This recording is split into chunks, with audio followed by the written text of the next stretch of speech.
കേരളത്തിൽ ഒരു പുതുയുഗ വികസിത കേരളം സൃഷ്ടിക്കാൻ വേണ്ടി എല്ലാവരും ഒത്തൊരുമിച്ച് നിൽക്കണമെന്നും അങ്ങനെ ഒരു പുതുയുഗ കേരള പിറവിക്ക് അനുയോജ്യമായ തരത്തിലുള്ള വികസന പ്രവർത്തനങ്ങൾക്ക് സാധ്യതയൊരുക്കുന്നതാണ് ഈ ബജറ്റിലെ പ്രഖ്യാപനങ്ങൾ എന്നുമാണ് ഭരണപക്ഷത്തിൻ്റെ അവകാശവാദം.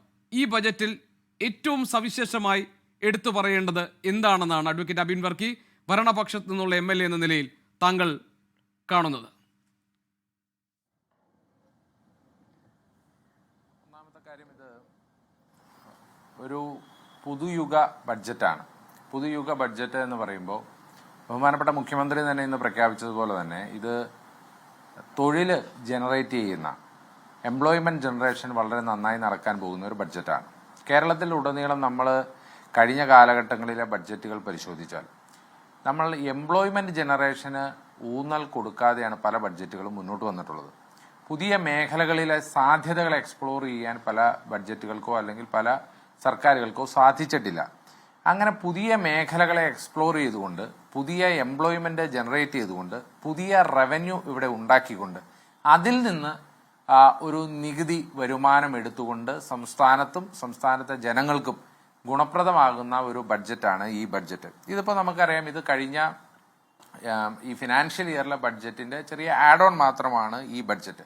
പക്ഷേ ഈ ആഡ് ഓണിൽ നമ്മൾ പ്രധാനമായും ശ്രദ്ധിക്കേണ്ട ഒരു കാര്യം, ഇപ്പോൾ നമുക്കറിയാം ഏതാണ്ട് 5 ലക്ഷം കോടി രൂപയുടെ മുകളിൽ കടമുള്ള ഒരു സംസ്ഥാനമാണ് കേരളം.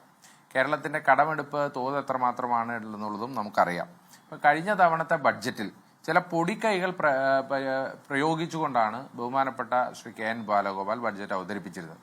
അതിന്റെ ഏറ്റവും പ്രധാനപ്പെട്ട പൊടിക്കൈയായിരുന്നു കേന്ദ്ര വിഹിതവുമായി ബന്ധപ്പെട്ട് റവന്യൂ ഡെഫിസിറ്റ് ഗ്രാന്റുമായി ബന്ധപ്പെട്ടുകൊണ്ട്. റവന്യൂ ഡെഫിസിറ്റ് ഗ്രാന്റ് ഏതാണ്ട് 14,000 കോടി രൂപ ലഭിക്കുമെന്ന് ഉദ്ദേശിച്ചും, ഇല്ലെങ്കിൽ അങ്ങനെ കേന്ദ്ര വിഹിതങ്ങൾ പലത് ഉദ്ദേശിച്ചും ഏതാണ്ട് 20,500 കോടി രൂപയോളം അധികമായി കണ്ടുകൊണ്ടുള്ള ഒരു ബഡ്ജറ്റാണ് കഴിഞ്ഞ തവണ ശ്രീ KN ബാലഗോപാൽ അവതരിപ്പിച്ചിരുന്നത്. പക്ഷെ ഇന്ന് യാഥാർത്ഥ്യത്തിലേക്ക് കടന്നു വരുമ്പോൾ ആ 20,500 കോടി രൂപയുടെ ഒരു ഷോർട്ട് ഫാൾ ഉള്ള ഒരു ബഡ്ജറ്റായിരുന്നു കഴിഞ്ഞ ബഡ്ജറ്റ് എന്നതുകൊണ്ട് തന്നെ ആ ഷോർട്ട് ഫാളിനെ പരിഹരിക്കേണ്ട ഒരു സമയത്തുകൂടിയാണ് ഈ സർക്കാർ ഇപ്പോൾ കടന്നു വരുമ്പോൾ തന്നെ മുന്നോട്ട് പോകുന്നത്. ആ ഷോർട്ട് ഫാളിനെ പരിഹരിക്കുന്നതോടൊപ്പം തന്നെ പുതിയ എംപ്ലോയ്മെന്റ് ജനറേഷനും പുതിയ പദ്ധതികളും പുതിയ എക്സ്പ്ലോറേഷനും ഒക്കെ നടത്തേണ്ടിയിരുന്നു. അപ്പോൾ ആ ഷോർട്ട് ഫാളിനെ പരിഹരിക്കുമ്പോൾ തന്നെ 1 രൂപയുടെ പുതിയ നികുതി വെക്കാതെ തന്നെ പുതിയ പദ്ധതികൾ അവതരിപ്പിച്ചുകൊണ്ട് പുതിയ മേഖലകളിലേക്ക് കടന്നു വന്നുകൊണ്ട് ഈ നാടിന് ഒരു പുതിയ ദിശ നൽകുന്ന ബഡ്ജറ്റാണ് ഇത് എന്നുള്ളതാണ് എൻ്റെ ആദ്യത്തെ ടേക്ക്.